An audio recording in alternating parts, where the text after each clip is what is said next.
여러분 안녕하세요. 시아쌤입니다. 오늘은 이휘일이라는 성리학자입니다. 조선 후기 광해군조의 인물이니까요. 조선 후기 성리학자인데 이분이 양반으로서 저곡리라는 곳에 응거하면서 그곳에서 전가팔곡이라는 작품을 지었어요. 그 작품에 대해서 같이 공부해 보도록 하겠습니다.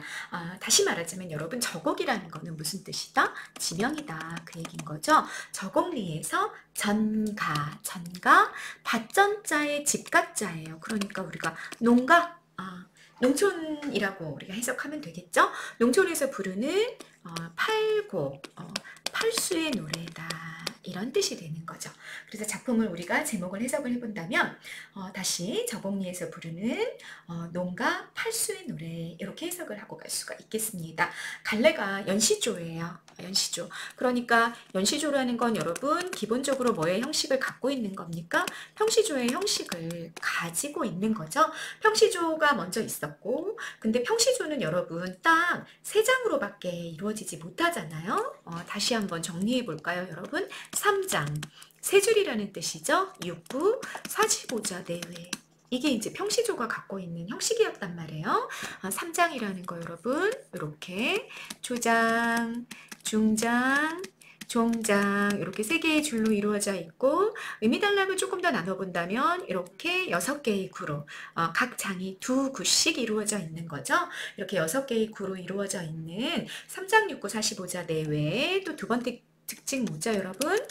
끊어 읽을 때 몇 마디로 끊어 읽는다? 한 줄을 4마디로 끊어 읽는다. 사음보율이고 그리고 한 마디 안에 있는 글자 개수가 3개, 4개이거나 4개, 4개인 거. 이게 음수율이죠. 한 마디 안에 있는 음절의 수입니다. 음절 개수를 말하는 거죠. 그렇게 사음보율에 3, 4, 5은 4, 4조로 이루어져 있고 그리고 종장 첫 구절이 어떻다? 무조건 3음절 고정이다. 그리고 두 번째 구절은 어떻다? 두 번째 구절은 5음절 이상이다. 5음절 이상이다. 뭐 이런 특징을 가지고 있었단 말이에요.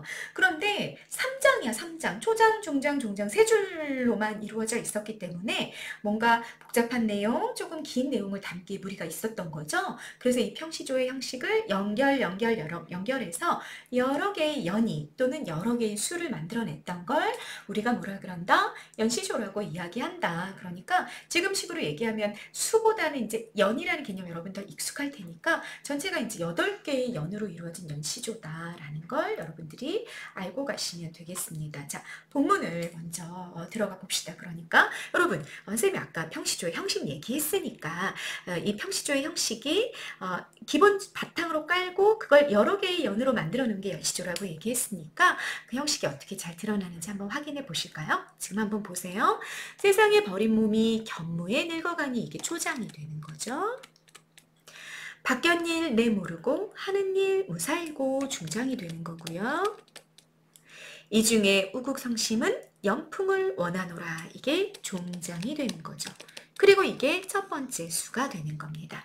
됐죠? 이게 평시조의 일반적인 형식이다. 6구 어떻게 끊어낼까? 세상에 버린 몸이 한 구, 견무에 늙어가니 두 번째, 바뀐 일 내모리고 세 번째, 하는 일 무슨 일인가? 네 번째, 이 중에 우국성심은 다섯 번째, 연풍을 원하노라 여섯 번째. 이렇게 6개의 구로 이루어지는 겁니다. 음보 한번 끊어볼까요? 세상에 버린 몸이 견무에 늙어가니 몇 마디가 나왔다 여러분? 4개의 마디가 나왔다. 사음보율이다. 확인하실 수 있는 거죠. 바뀐 일, 내모르고 하는 일, 무사일고 사음보율 4개의 마디 끊어집니다. 이 중에 우국성심은 연품을 원하노라. 이렇게 해서 각 장이 4개의 마디로 끊어지는 걸 우리가 사음보율이라고 이야기하게 되는 겁니다. 음수율 한번 볼까요, 여러분? 음수율 선생님이 아까 뭐라고 설명해 드렸어요? 한 마디 안에 있는 글자 개수가 반복이 되는 거다라고 말씀드렸죠. 글자 개수 한번 세볼까요? 세상에 3글자, 버린 몸이 4글자, 견무에 3글자, 늙어가니 4글자, 바뀐 일 3개, 내모르고 4개, 하는 일 3개, 무사일고 4개. 이 중에 여기 고정입니다.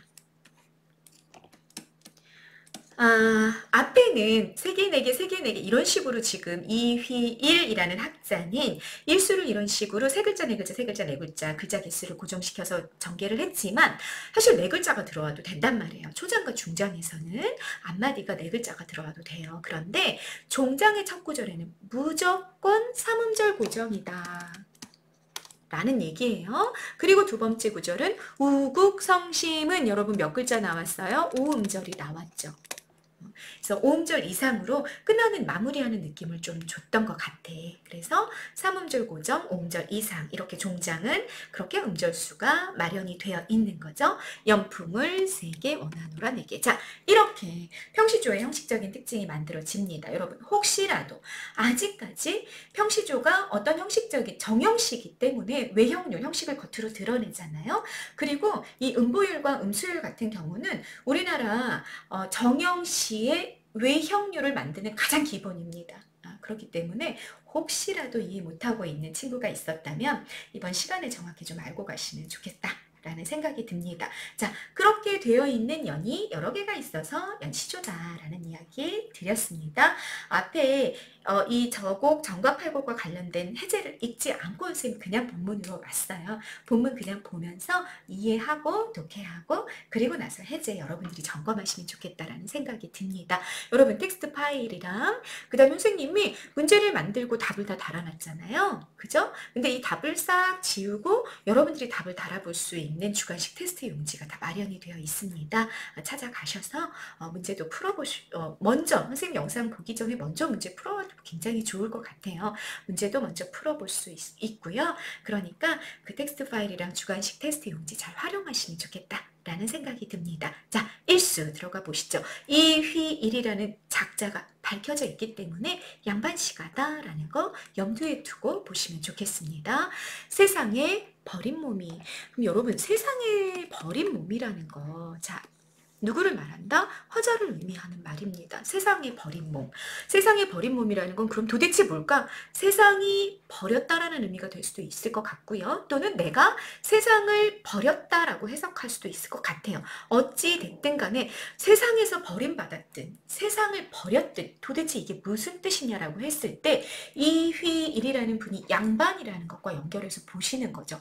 그러면 뭘 하지 않은 상태? 여러분 벼슬을 하지 못했거나 하지 않은 상황을 세상에 버린 몸이라고 표현했겠구나 라는 거 여러분 이해하고 가실 수 있겠습니다. 무슨 말인지 아시겠죠? 그리고 선생님이 이렇게 했을 때 조금 좀 기억하고 갔으면 싶은 개념이 좀 있어요. 몇 년 전부터 우리 모의고사에 자주 나오고 있는 개념들이죠. 출과 철하는 개념, 또 대부와 사라는 개념입니다. 혹시라도 몰랐던 친구들 있으면 연결해서 나올 수 있으니까 좀 기억하고 가십니다. 자, 우리가 보통 조선시대의 양반을 사대부라고 부르잖아요. 그때 사대부가 여기 있는 개념인 거예요. 근데 대부라는 건 여러분 벼슬아치를 말해요. 벼슬아치, 관리. 그래서 공적인 어떤 임무를 띠고 있는 백성을 보살피고 임금을 보필하는 그런 임무를 띠고 있는 것을 대부라고 이야기했고 나아갈 출자입니다. 여러분 나아갈 출자. 그래서 세상으로 나가는 사람이 되는 거죠. 무슨 말인지 아시겠죠? 근데 사는요 처에 속해 있고요. 처는 고처예요. 머무르는 거예요. 머무르는 거. 머무르는 거고 응거하는 겁니다.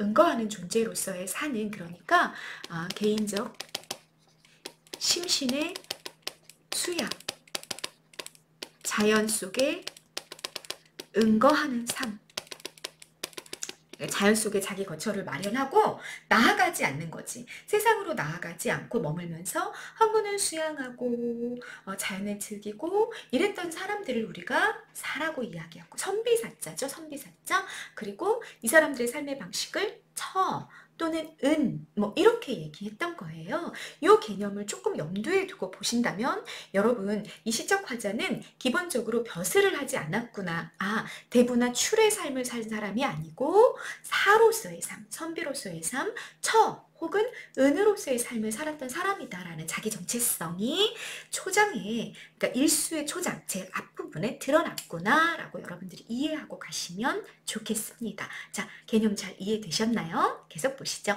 세상에 버린 몸이 견무에 늙어가니, 견무, 밭의 고랑과 이랑을 견무라고 이야기해요. 여러분, 고랑, 이랑이라는 것도 사실은 참 이 농사문화권이 아닌 상태에서는 어색하고 잘 이해가 안 되죠. 여러분, 어떠세요? 여러분 이해되십니까? 이게 이랑이에요. 밭에 가면 흙을 이렇게 파내죠.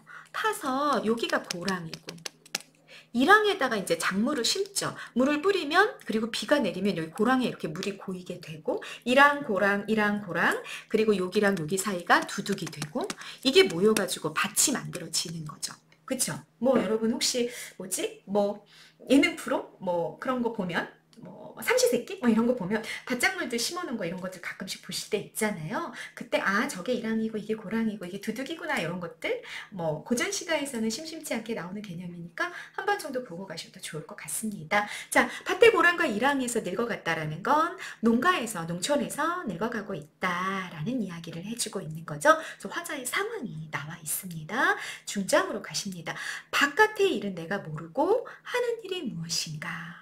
바깥의 일? 그러면 여러분 이 바깥이라는 건 결국은 뭐랑 통하는 개념이겠구나? 세상이랑 통하는 개념이겠구나. 내가 대부로서의 삶을 살아가고 있지 않기 때문에 나라에서, 조종 안에서 일어나는 일에 대해서는 양반이지만 내가 전혀 몰라라는 거지.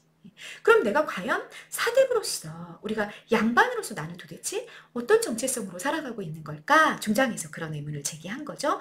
그리고 나서 종장에서 그것에 대한 답을 합니다. 이 중에, 내가 하는 일 중에 우국성심은 나라를 걱정하는 정성스러운 마음이라고 해석이 됩니다. 우국성심은 연풍을 원하노라. 연년, 해마다 풍년이 들기를 소망하노라. 노라, 감탄형 종결어미인 거 알고 계시죠? 그래서 영탄적 어조를 만들어내는 감탄형 종결어미 나왔습니다. 자, 풍년을 기원하는 것으로 내가 사대부로서, 양반으로서의 우국성심을 실현하고 있습니다. 라고 이야기하고 있는 중입니다. 자, 부각되는 화자의 정서가 그래서 여러분 우국성심, 나라를 근심하는 마음이야. 유교적인 가치관, 조선의 사대부로서 갖는 당위적인 사고방식을 화자가 드러내고 있다. 일수에서 라는 얘기입니다. 그러니까 아까 선생님이 사로서의 삶이라는 거는 개인적인 심신을 수양하고 이렇게 바깥으로 나아가지 않고 지극히 아주 사적인 삶을 살아가는 그런 양반을 일컫는 개념입니다. 라고 이야기했는데, 그럼에도 불구하고 이 사들이 반드시 잊지 말고 있어야 됐던 게 뭐냐? 우국성심인 거지. 나라를 근심하는 마음은 이렇게 응거하고 있어도 잊어버리면 안 됐던 거야. 그래서 여러분, 우리가 한말, 구한말에 보면은 이 나라가 어지러웠을 때 시골에서 응거하고 있었던 양반들이 너도나도 뛰쳐나오죠. 그래가지고 의병을 일으키고 뭐 이런 것들 우리가 막 보잖아요. 임진왜란 때도 마찬가지였고, 그러니까 이 양반들은 언제나 그 우국이라는 사회적 책무에 대한 것은 개인적으로 자기가 응거하면서 삶을 살아갈 때도 잊지 않고 있었다라는 거 우리가 알 수 있는 거고, 이휘일이라는 작가 또한 일수에서 그걸 드러내고 있다라는 얘기입니다. 이해되셨죠? 중장과 종장의 자문자답 쓰인 거 확인하실 수 있습니다. 내가 도대체 뭘 하고 있는가? 나 뭐 하고 있냐면 우국성심으로 연풍을 기원하고 있어. 지금은 뭐 전쟁시가 아니고, 그러니까 내가 할 수 있는 일은, 내가 사로서의 삶을 살아가면서 할 수 있는 일은 해마다 풍년이 들어서 백성들이 잘 먹고 풍족하게 나라가 풍요롭기를 소망하는 거. 그게 내가 해야 될 일이야 라고 이야기하는 중이죠. 그래서 선생님이 5번 문제 만들어놨습니다. 사대부적 사고방식이 실현되는 방식을 풍년을 기대하고 기원하는 것으로 놓고 있다라는 얘기입니다. 6번 3번도 별표하고 가셔야 되고요. 6번도 별표입니다. 대비적 공간이 나오면 꼭 잡으셔야 되죠. 세상과 견무가 대비가 되고 있다. 세상은 뭐 조정이라고도 얘기할 수 있겠고 벼슬길이라고도 얘기할 수 있겠고 출의 길이었죠. 출의 길 또는 대부로서의 길이었고 견문은 여러분 시골이었기 때문에 시골, 농촌 그렇기 때문에 사로서의 삶이고 처로서의 삶을 의미하는 공간이다. 이 두 대비적 공간이 한꺼번에 같이 나왔다라는 거 보고 가십니다. 박겨치라는 거는 세상이랑 연결되어 있다. 됐죠? 넘어가십니다. 자, 잠깐만 여러분. 그래서 여러분 여기 풍년이 들기를 원한다. 그래서 여기를 뭐라고 그러냐면 여기가 이제 서사에 해당하는 부분이거든요. 이따 왜 서사라고 설명하는지 선생님 다시 한번 잡아 드릴게요. 서사인데 여기를 제목을 붙일 때 이렇게 붙이기도 해요. 원풍이라고 붙이기도 하거든요. 무슨 뜻이냐면 소원한다는 뜻이고 풍은 무슨 뜻이겠어요, 여러분? 종장에 무슨 말? 풍년이란 말이 있었잖아. 그래서 풍년을 소원한다. 그래서 이 서사의 제목을 원풍이라고도 얘기한다라는 것도 잡고 가시면 되겠습니다. 그 다음 이수입니다. 농인이 와 이르되 농사 짓는 사람이 란 뜻이죠. 농인은 농부가 와서 이르되 말하되 봄이 왔네. 밭에 가자 그랬어요. 그럼 여러분 여기는 이렇게 따옴표가 쳐줘야 되는 부분이죠. 그쵸? 그래서 제3자의 말이 직접 인용이 됐습니다. 이렇게 타인의 대사를 삽입하게 됐을 때 효과는 뭐다? 굉장히 생생해지는 거죠. 현장감, 생동감을 부각하는 효과가 생겨난다라는 거 여러분 모두 알고 계시죠? 봄 왔네, 밭에 가자 그랬어. 뭐뭐 하자, 뭐뭐 하세 이거는 뭐겠다? 청유형 종결 어미겠다. 그죠? 농부가 와가지고 양반인이 이회일에게 와가지고 밭에 가자 이렇게 말했다는 거야. 봄이 왔으니까. 봄이 왔는데 왜 밭에 가자 그러겠어 농부가. 씨 뿌리고 일하고 그러지 않은 얘기겠지. 중장으로 넘어가세요. 앞집에 쇼보 잡고 뒷집에 따보내네. 앞집에서는 쇼보가 쟁기래요 여러분. 뒷집에서 따보는 따비라고 얘기하는데 농기구의 하나래. 그걸 꺼내냈어. 그러니까 아니 봄이 왔는데 밭에 가서 일하자 그랬는데 앞집에서도 쟁기 잡고 나오고 뒷집에서도 따비 꺼내어 나오고 이러고 있었다는 얘기야. 앞집에 뒷집에 소보 따보 잡고 네네 여러분 이렇게 나눠져 있다면 구가 두 개가 나온 거고 그 구가 이게 보세요 여러분 이렇게 조사가 반복되는 거 보이시죠? 조사의 반복이 보여.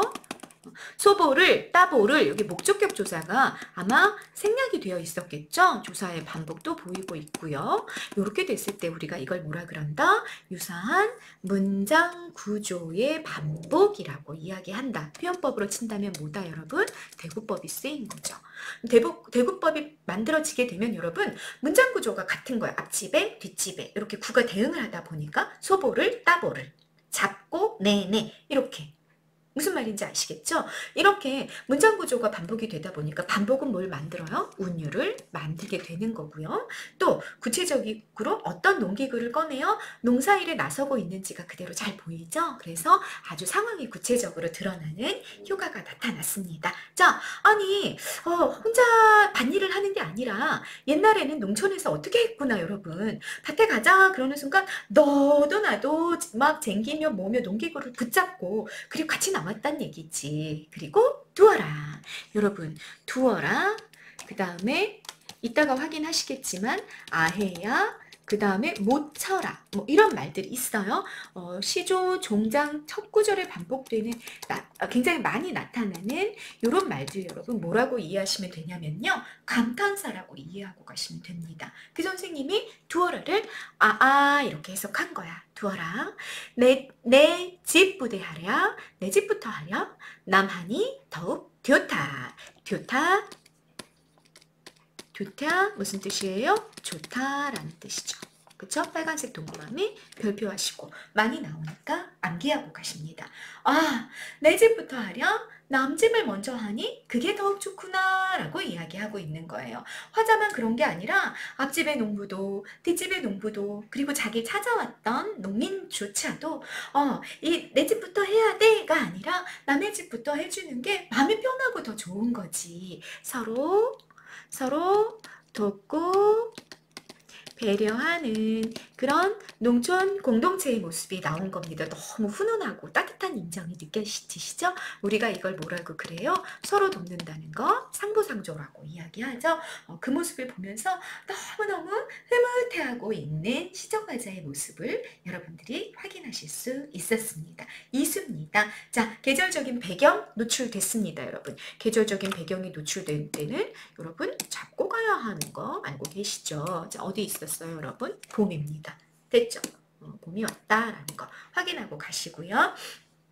선생님이 시를 정리할 때는 항상 앞부분에서 상황 잡아보세요. 마무리 부분에서 어떤 정서나 태도를 드러내는지 잡아보세요 라고 이야기합니다. 이 두 개가 묶였을 때 뭐가 만들어지니까 여러분 주제가 만들어지기 때문에 작품 전반에 대한 정확한 이해가 가능해지기 때문에 그런 거죠.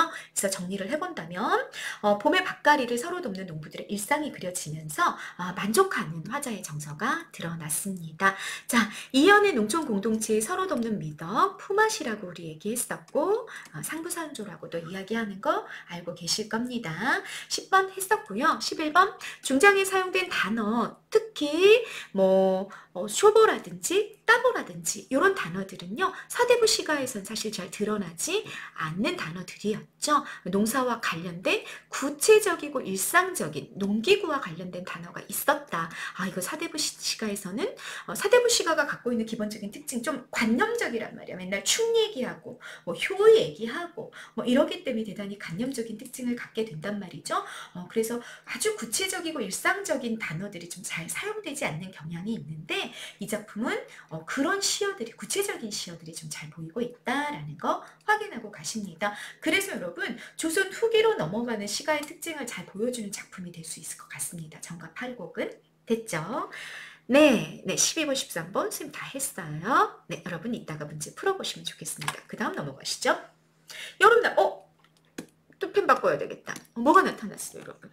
계절적인 배경에 계절의 변화가 나타났어. 그러면 꼭 잡으셔야 된다. 그 얘기입니다. 여름날 더운 적에 적 빨강색 동그라미 별표하시고요. 때라고 해석하시면 되는 단어고요. 의는요. 애로 해석되는 경우가 굉장히 많아요. 그래서 그 정도로 알고 가시면 좋겠습니다. 여름날 더운 때에 단 땅이 불이로다. 불이로다. 여러분 연철분철 생각해 보시면 연철이 중세국어의 표기법이었고 현대국어는 분철, 어원을 끊어서 적는단 말이에요. 그런데 중세국어에서는 어원을 끊지 않고 그냥 소리 나는 대로 이어 적었어. 그래서 받침이 뒤로 물러나는 경향이 굉장히 크죠. 그렇기 때문에 뒤에 받침 물러나 있는 걸 앞으로 당겨 보시면 이게 뭐겠구나 현대어로 이런 게 좀 잡히잖아요. 그러니까 이걸 해석을 해보니까 여름날 더운 때에 단 땅이 달아오른 땅이 불이로다. 이렇게 해석이 된 거죠. 땅이 달아오르서 햇볕이 막 쨍쨍하니까 막 땅이 달아올라가지고 막 발이 이렇게 되면 막 뜨거워. 불 같아. 라는 얘기죠. 단 땅이 불이로다. 은유 쓰였네요. 너무 뜨겁다라는 얘기 하고 있습니다. 그런데 그때 좀 쉬면 좋겠는데 어떻게 하고 있는 거야? 밭고랑을 메고 있는 중이죠. 고랑에 막 잡초가 막 있는 거지. 그걸 다 뽑아내는 거야. 밭고랑을 매자 하니 땀이 흘러 땅에 듣네. 듣네. 빨간색 동그라미 별표 떨어지다로 해석하는 단어입니다. 많이 나오죠. 땀이 흘러 땅에 떨어지네. 땀이 막 뚝뚝뚝뚝뚝뚝뚝 떨어지는 거 너무 더워가지고. 어사와 또 감탄사 나왔습니다. 입립신고. 여러분 입이 나달이에요. 나달. 그러면 나달 한 나달 곡식의 나달 하나하나에 신고. 매운 신자 고생을 고자잖아요. 매운 고생이 나달 하나하나에 맺혀있는 매운 고통을 어느 분이 알으실까라고 이야기하는 거죠. 곡식 나달마다 맺혀있는 농부의 땀을 입립신고 나달마다 맺혀있는 매운 고통을 어느 분이 아실까 이러면서 끝났어. 선생님은 이 시가를 읽으면서 여러분 요 시가보다 더 뒤로 위백규라는 분의 농가구장이라는 작품이 있었거든요. 작년 수특에는 농가구장이 나왔었죠. 그 농가구장에 그 시구절이 되게 많이 떠올랐어요. 훨씬 이 정갑팔곡보다는 훨씬 더 많이 나오는, 여러분들도 좀 알고 계시지 않을까 싶은데요. 이 여름날에 막 땀을 흘려가지고 열심히 이제 노동을 하죠. 그리고 나서 이렇게 노동 끝에 긴 휘파람을 흘러가며 불 때, 어디서 길 가는 손님네가 아는 듯이 머무는가, 뭐 이런 문장이 있었단 말이야. 그 문장이랑 상당히 유사하다는 느낌이 듭니다. 그래서 위백규가 이 정갑팔곡을 조금 이렇게 차용해서 자기 시 안으로 집어넣지 않았을까? 막 이 생각이 드는 대단히 유사한 그런 시구절도 보이고 있다라는 거. 여러분들 그리고 두 부분이 이야기하고 있는 내용이 상당히 유사해요. 어떤 부분 유사한지 한번 보실까요? 일단 보면서 여름으로 계절의 변화 여러분 잡고 가시고요. 상황과 대응 방식 보시면 상황, 여름에 땀 흘려 농사를 지었죠? 대응 방식, 결실을 맺기 위한 고된 노동이 있음을 내가 알겠구나 라고 해석하실 수도 있고요. 그 다음에 자기 나라, 자기는 농가에서 실제로 보고 겪고 있기 때문에. 그런데 농사의 어려움을 알아주는 그 양반들은 알아줄까요? 못 알아줄까요? 양반들은 경험해 본 적이 없잖아. 위백규의 농가구장에서는 여러분 참고 표시하시고요. 위백규의 농가구장에서는 어디서 길 가는 손님네가 아는 듯이 머무는가, 이렇게 표현했던 게 이제 종장이거든요. 어느 분이 알으실까? 둘 다 무슨 말이냐면, 위백규의 농가구장을 보면 이 노동을 막 해. 땀은 떨어질 대로 떨어지고 햇볕은 쬐 대로 쬐고, 그래가지고 노동을 딱 하고 나서 그 노동 후에 내가 드디어 일이 끝났어. 그래가지고 농부가 이렇게 긴 휘바람을 흘러가면서 불었단 말이야. 그랬는데 그거를 그 노동이 그 끝난 뒤에 바람이 이렇게 옷깃을 스칠 때 휘파람 부는 그 성취감과 노동의 그 결과물에 대한 그 기쁨, 만족감, 이거를 어디서 길 가는 손님네가 마치 아는 듯이 머무는가. 아유, 니네가 어떻게 알아. 길 가는 손님네가 양반으로 보이는 거지. 너네는 아마 모를 거야. 뭐 이런 어투란 말이에요. 농가구장에서 그 느낌인 거죠. 곡식 나달 하나에 맺혀있는 농부의 땀을 양반들은 알까 모를까? 아, 정말 몰라. 어느 사람이 알 것인가? 이게 뭐야? 어느 분이 알으실까라는 거는 여러분 설이죠. 설이는 의문형 종결어이고, 이럴 경우에는 어떻게 해석하는 게 되게 좋다? 반대로 평서형 문장을 만들어 보면 이게 이제 해석이 완벽해진다 라고 말씀을 드렸었잖아요. 그러니까 다시 해본다면, 임립신고, 나달마다 있는 매운 고통을 어떤 분도 모른다, 이렇게 해석이 된다, 그 얘기지. 알으실까라고 물어봤는데, 이거는 서의적 의문이기 때문에 어떤 분도 몰라, 이렇게 해석이 된다, 그 얘기예요. 그러면 그렇게 본다면 안타까워하는 거. 참 왜 이렇게 양반들이 또는 지식인들이 나라를 운영하고 경영해가는 사람들이 농부의 고통을 이렇게 모를까, 이런 안타까움을 드러내는 것으로. 그런데 누군 알아? 나는 알아라는 어떤 그런 마음, 이런 것들도 좀 드러나고 있다라는 거 여러분들이 확인하고 가실 수 있겠습니다. 자, 표현법 정리하고 가시죠. 초장에는 은유, 여러분 비유에 속하고요. 중장에는 시각적인 묘사가 보였어. 밭고랑을 매는데 땀이 막 흘러가지고 땅에 떨어지는 그런 사실적이고 시각적인 묘사가 돋보였고요. 종장에는 영탄법 쓰였습니다. 어디? 어사와 영탄법 쓰였죠. 서리법 확인하셨죠. 그래서 무더운 여름 날씨에도 불구하고 열심히 일하는 농부의 모습을 아주 구체적으로 그려놓고 있는 게 삼수다라는 얘기입니다. 됐죠? 종장의 의문형 종결어미 어떻게 해석해야 되니? 선생님 문제 냈어요. 답 해보십시오. 그 다음 넘어가십니다. 사수입니다. 가을에 어이구 계절이 또 바뀌었네. 계절의 변화가 시상전개 방식이겠구나 라는 거 여러분 잡고 가실 수 있겠습니다. 가을에 곡식을 보니, 곡식은 곡식 여러분, 그러니까 여러분 봐요. 보세요. 여름날 임립신고했죠. 나달에 매운 고통을 이렇게 맺혔단 말이야. 매운 고통이 맺혀 있었단 말이야. 그 결실이 뭐구나.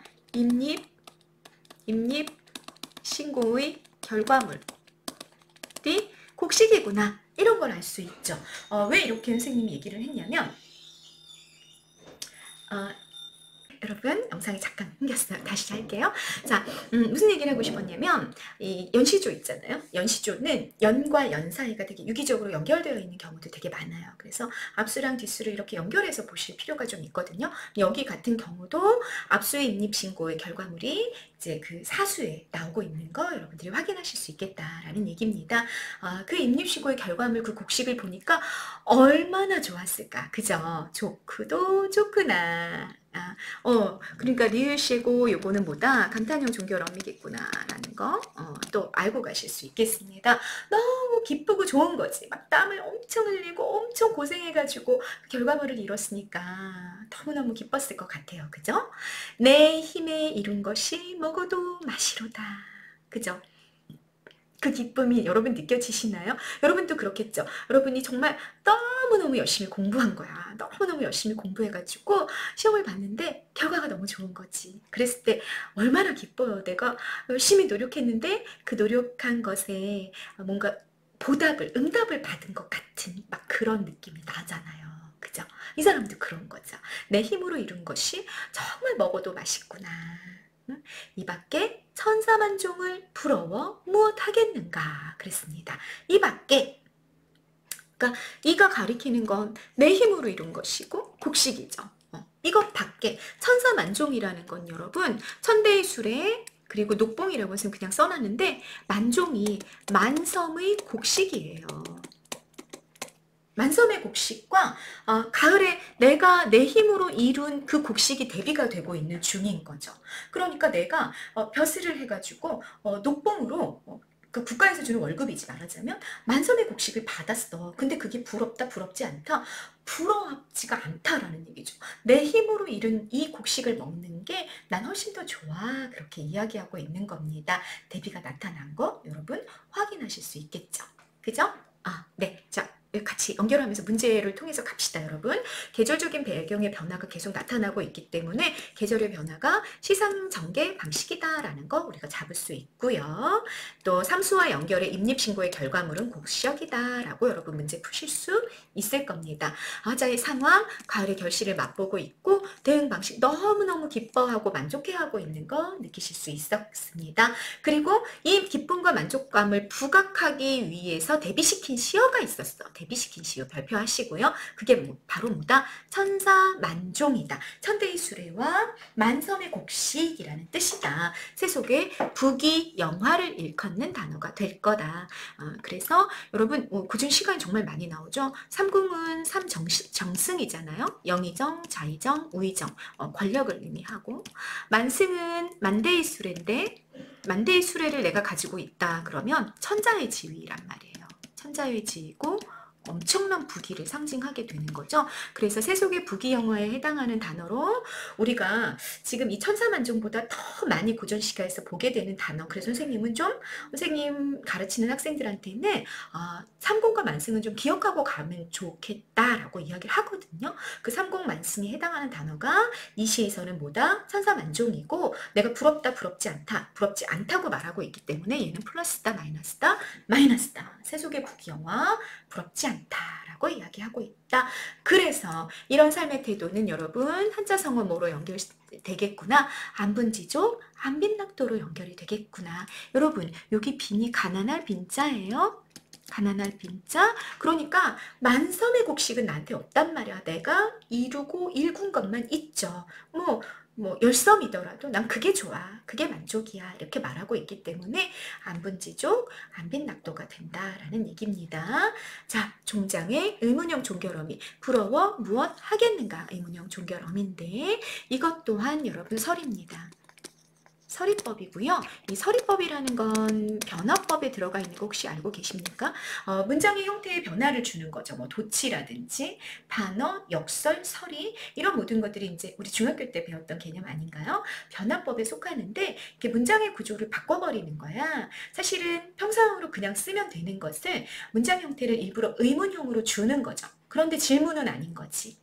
질문은 아니기 때문에 여러분 어떻게 해석하면 되겠다? 반대로 해석을 해서 평소형으로 바꿔버리면 서리는 이 의문형 종결어비는 서리구나 아니구나 이런 것들이 잘 판단이 되실 겁니다. 그래서 여기도 서리인데 그래서 이렇게 해석이 되는 거죠. 천사만종은 부러워 무엇 하겠는가 이 말은 저 결코 부럽지 않다라는 대답을 갖고 있는 서리가 쓰였다라는 거 확인하실 수 있겠습니다. 가을에 수학을 보면 너무너무 기뻐하는 천사만종이라는 단어 기억하고 가십니다.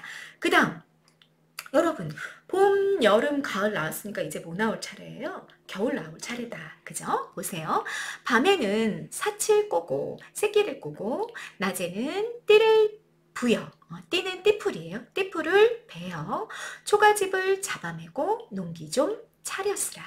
초가집을 잡아매고 농기구를 다스려라. 손질해라. 이렇게 해석이 됩니다. 무슨 일을 하고 있는지가 대단히 구체적으로 나왔어. 밤에는 새끼를 꼬아요. 띠를 만들어. 줄을 만드는 거야. 그리고 낮에는 띠풀을 베어. 그리고 그때 초가집에 잡아맸대. 초가집에 여러분 어떻게 돼 있는 거야? 초가집에 이게 지붕이 있잖아요. 지붕이 이렇게 있는데 얘가 이제 띠풀로 만들어지는 거지. 근데 띠풀을 이렇게 낮에는 띠풀을 베고 밤에는 새끼를 꼬아가지고 뭐를 하냐면 이렇게 줄로 이렇게 엮어야 돼. 그래야 이 지붕이 만들어지는 거죠. 근데 이 일을 언제 하냐면 농한기 때 하는 거야. 농한기 때 하는 일이 되는 거죠. 농한기 때, 그러니까 농한기는 농사가 한가한 때라는 얘기고 겨울이잖아. 겨울을 이제 농한기라고 얘기를 했는데 그때 이 농부들이 뭐를 하냐면 자기들이 살고 있는 집의 지붕을 교체하는 거지. 이게 거의 봄, 여름, 가을을 지나왔기 때문에 막 낡고 새고 이러는 거지. 그래서 지붕을 새 띠풀을 베어가지고 이렇게 띠집으로 이렇게 띠를 이렇게 둘러가지고 줄을 둘러가지고 엮어가지고 지붕을 이는 일을 했단 말이에요. 그게 여기야. 초가집에 잡아맸다라는 거야. 무슨 말인지 되시죠? 그리고 나서 뭐해? 농기구도 봄, 여름, 가을 동안 썼잖아. 그러니까 이걸 다시 손질하는 거죠. 무슨 말인지 아시겠죠? 그렇게 겨울에 이런 일들을 합니다. 종장으로 가십니다. 내년에 봄 온다 하면 결에 종사하리라. 바로 종사, 일을 따라간다는 얘기야. 농사일을 하리라 이렇게 얘기하고 있는 겁니다. 자, 계절적 배경이 겨울이고 그래서 이수부터 오수까지 계절이 흘러간 걸 우리가 확인을 했는데 마무리 오수에 보니까 다시 봄을 준비하고 있잖아요. 그죠? 그러면 봄이 되면 다시 뭐 하겠어요, 여러분? 봄이 되면 다시 이수로 넘어가게 되는 거죠. 무슨 말인지 아시겠죠? 그러니 이수부터 오수까지는 결과적으로 뭐다? 시간이 이렇게 순환하고 있는 거, 돌고 있는 중인 거죠. 그래서 순환론적인 시간관이 드러나고 있다라는 거 여러분 확인하실 수 있겠다라는 얘기입니다. 이해되셨죠? 상황, 월동 준비해. 겨울 준비하는 거죠. 그리고 내년 농사일에 적극적으로 임할 것을 다짐하고 있는 내용이 나왔다라는 얘기입니다. 자, 초장에 사용된 표현법. 밤에는, 낮에는 사칠, 띠를 꼬고 부여 이렇게 구가 서로 대응하고 있구나. 그래서 문장 구조가 유사하구나. 유사한 동사 구조의 반복. 다시 말해 대꾸를 통해서 노동의 상황을 구체화하고 그리고 운율을 형성하는 효과가 나타나고 있는 초장입니다. 됐죠? 그리고 여기 뭐뭐 써라. 요건 선생님이 해석을 어떻게 해놨어? 농기구 좀 손질해라. 이렇게 나왔죠. 명령형 종결어미가 쓰였다. 명령형 종결어미는 여러분 촉구, 재촉하며 요구하거나 계도, 일깨워주는 그런 역할을 한단 말이야. 그래서 여기 같은 경우는 야 농한기의 농부들아 좀 놀지 말고 양반으로 써. 이런 일들은 좀 부지런히 여전히 하고 있어라. 이렇게 명령하는 어조가 조금 나와 있다라는 거 확인하고 가십니다. 자, 29번 별표하십니다. 이 작품에 드러나는 자연공간의 속성이 중요할 것 같아요. 조선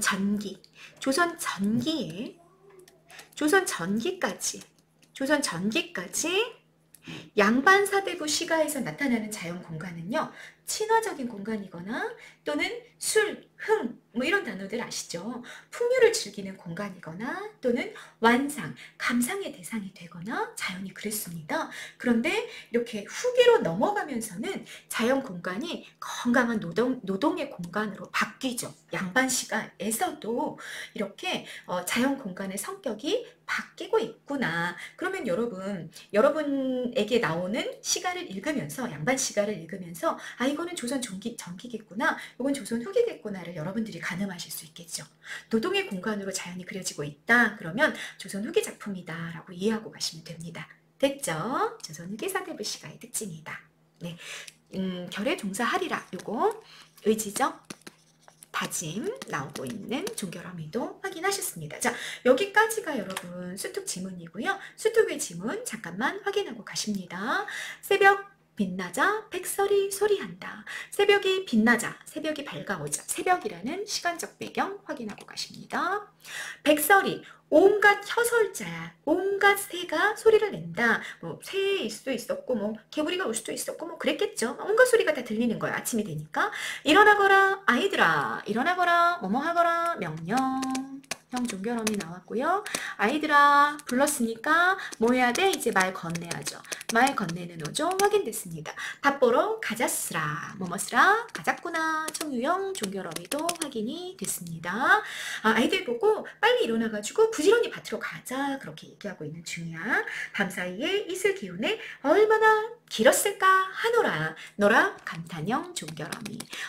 종결어미 종류들이 굉장히 다양하게 쓰였구나 라는 거 확인하실 수 있습니다. 자, 아침이 밝아오자 머슴들을 깨워서 밭에 나가죠. 밤사이에 작물의 성장을 기대하는 막 설레고 기대하는 그런 심리 느껴지실 겁니다. 종결어미의 종류들 확인하고 가시고요. 실수로 가십니다. 보리밥을 지어 담고 도투락 갱을 하여. 갱은 여러분 국이야 국. 도투락은 명화주래요. 명화주로 국을 끓였어요. 배고른 농부들을 진시에 먹였어라. 이렇게 뭐뭐 쓰라? 먹이어라. 명령령 나왔죠? 보리밥을 지어 담고 도투락 국을 끓여. 여러분 이거는 굉장히 소박한 상차림이다. 그죠? 소박한 상차림. 우리 한자성어로 이야기하면 단사표음에 해당하는 거. 밥 한 덩이 물 한 모금 뭐 이렇게 해석하면 되겠죠. 단사표음에 해당하는 소박한 상차림을 만들어 놓고서 배를 고른 농부들, 여러분 배를 굽는 농부들이라고 해서 막 굶주린 농부 이렇게 해석하시면 안 되고요. 노동 후에 배고파하는 농부들이야. 그러니까 이거를 마이너스로 해석하시면 안 됩니다, 여러분. 그냥 노동을 열심히 일했으니까 배가 고픈 거지. 그래서 그 농부들을 제때 먹이려고 밥을 준비하고 있는 거죠. 그래놓고 아이야, 여러분 이런 아이야, 이런 거 뭐 심부름하는 아이도 되겠지만 심부름하는 머슴이란 의미도 있지만 여러분 뭐로도 쓰인다 그랬어? 감탄사로도 쓰인다 라고 이야기했습니다. 한 그릇 올려라. 나한테 먼저 한 그릇 가지고 와. 막 친히 맛보고 보내리라. 왜? 내가 먼저 맛을 보고 맛이 정말 맛있게 만들어가지고 농부들을 먹이고 싶은 그런 마음을 드러내고 있는 중입니다. 됐죠? 그래서 상황 점심때가 되니까 소박한 밥상을 차려서 노동 후에 배고파하는 농부들에게 대접하고 있는 모습이 나왔습니다. 36번 여러분 별표하시고요. 이 종장에 내포된 화자의 의도를 좀 설명해 본다면 사대부 계층, 사회 지도층이고 식자층인 거죠. 지식인으로서 사회적 책무를 수행하겠다는 책임감을 드러내고 있는 거다. 백성들에게 때 맞춰서 때를 이렇게 넘기지 말고 정말 때 맞춰서 정말 만난 것을 먹이고 싶다라는 그런 마음이 드러나고 있단 말이야. 그래서 사회적 책무와 관련이 되어 있고 그리고 우리는 그런 정서를 뭐라 그런다? 애민, 사랑할 애자, 백성 민자죠. 백성을 사랑하는 마음이다. 이게 바로 양반 사대부들이 갖고 있어야 되는 그런 마음이다. 일수의 우국성심이랑 비슷한 그런 마음이었다라고 볼 수도 있겠죠. 됐죠? 그리고 이 정서를 부각하기 위해서 화자가 사용한 종결어미는 뭐뭐 쓰라, 먹이어라, 뭐뭐 하리라 이런 것들을 활용하고 있었다. 자, 시조갈래 감탄사 성격을 지니는 단어 아해야 있다고 말씀드렸습니다. 자, 감탄사는 이런 기능을 합니다. 정서 혹은 시상을 집약해서 빵 터트리는 거야. 감탄사니까. 집약하고 터트리는 그런 기능을 하거나 마무리하는 내용을 마무리할 때 마무리 부분의 감탄사로 지금 끝나고 있어 이런 느낌을 주는 거죠. 그런 기능을 하는 감탄사 확인하고 가실 수 있겠습니다. 팔수 마무리입니다. 서산에 해가 지네요, 여러분. 그러면 여러분 보세요. 육수 아침이었죠. 칠수 점심에 밥 먹었죠. 팔수 저녁이 되고 있죠. 그래서 여기는 육수부터 팔수까지는 아침에서 저녁으로의 시간의 흐름이 나타나는 거고요. 이수부터 오수까지는 계절의 흐름이 나타나고 있었죠.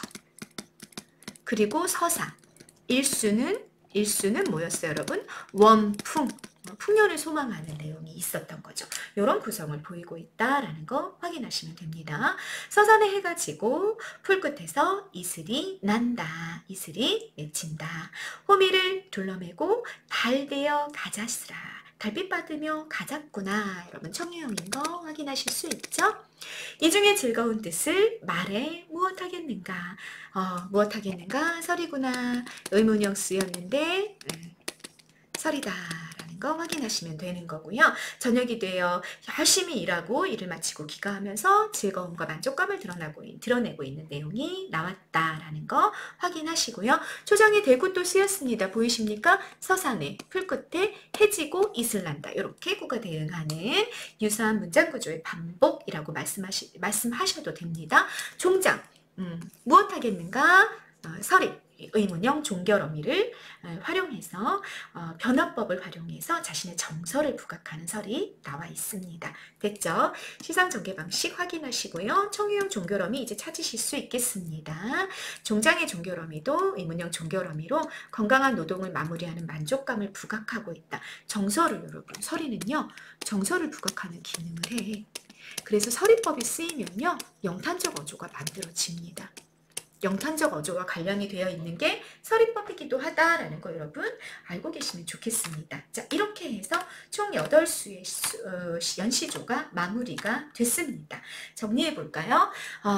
우리가 1수부터 5수까지만 일단은 나와 있으니까 수특에서는 사계절만 나온 거죠. 농촌의 일상을 소개하며 만족감을 드러내는 게 주제였다라는 거 확인하고 가시면 되겠습니다. 특징에 나머지는 다 읽어보셔도 되는데 마지막은 중요합니다. 향초는 여러분 시골을 말해요. 농촌이죠. 농촌 사대부로서 농사일에 직접 참여하며 느낀 보람을 드러내고 있어서 조선 전기까지의 어떤 양반 사대부 시가라든가 아니면 후기에 나온 시가라도 이렇게 농사꾼이 일하는 걸 관찰하는 관찰자의 입장으로서 시적 화자가 위치하는 경우들이 대단히 많은데 그런 경우랑은 좀 구별해서 알고 가셔야 된다라는 거 기억하시면 좋겠습니다. 됐죠? 자, 해제. 여러분 전체적으로 다 읽어보시는데요. 작가가 성리학자라고 말씀드렸어요. 그래도 벼슬길에 오르지 않았어.